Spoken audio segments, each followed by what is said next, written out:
আসসালামু আলাইকুম, welcome to Mir pigeon love. Mir pigeon love থেকে আমি আবার আপনাদের মাঝে চলে আসলাম নতুন একটা ভিডিও নিয়ে। আজকে আমরা কথা বলবো কবুতরের বমি, তারপরে সবুজ পায়খানা, হজম শক্তি, এগুলো নিয়ে কথা বলবো। অনেক রকম সমস্যা হয়, অনেক দিন যাবৎ বৃষ্টি হচ্ছে, বৃষ্টিতে এরকম সমস্যা হয়। তো বৃষ্টিতে কী হয়, কবুতরের পায়খানা পরিষ্কার করা কষ্ট হয়ে যায়।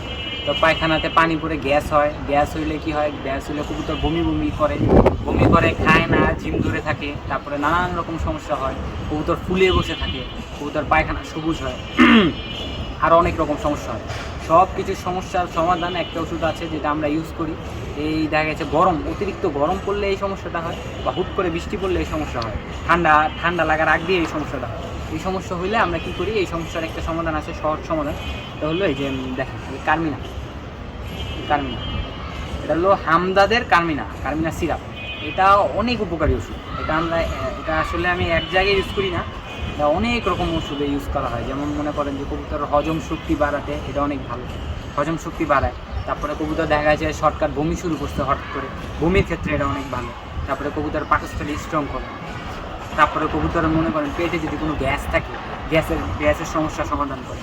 তারপরে কবুতরের হজম শক্তি বাড়ে। আর অনেক রকম সমস্যা হইলে কবুতর এটা করে, কবুতরের এটা অনেক ভালো ভালো কাজ করে। কবুতরের যেহেতু সবচেয়ে বড় সমস্যা হয় লিভারে, তো এটা লিভারের জন্য খুবই উপকারী, খুবই উপকারী। এটা মনে করেন 1 লিটারে 1 ml বা 1 লিটারে 1.5 ml দিলেও কোনো সমস্যা নেই।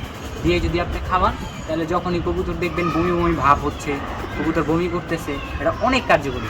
গ্যাসের সমস্যা হচ্ছে, তারপরে হলো পাকস্থলীতে খাবার হজম হচ্ছে না, কার্মিনা খাওয়াবেন।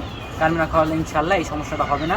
বৃষ্টির ভিতরে সবাই কার্মিনা খাওয়াবেন ইনশাল্লাহ। বৃষ্টি, রোদ, যখনই কবুতর হুট করে দেখেন পায়খানার সমস্যা হচ্ছে, আমরা ঘাবড়ানোর কিছু নেই।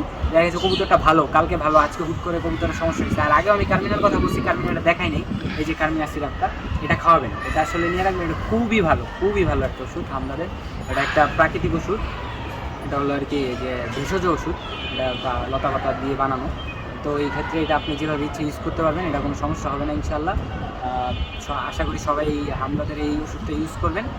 ভালো থাকবেন, দেখা হবে নেক্সট কোনো ভিডিওতে। আল্লাহ হাফিজ, আসসালামু আলাইকুম।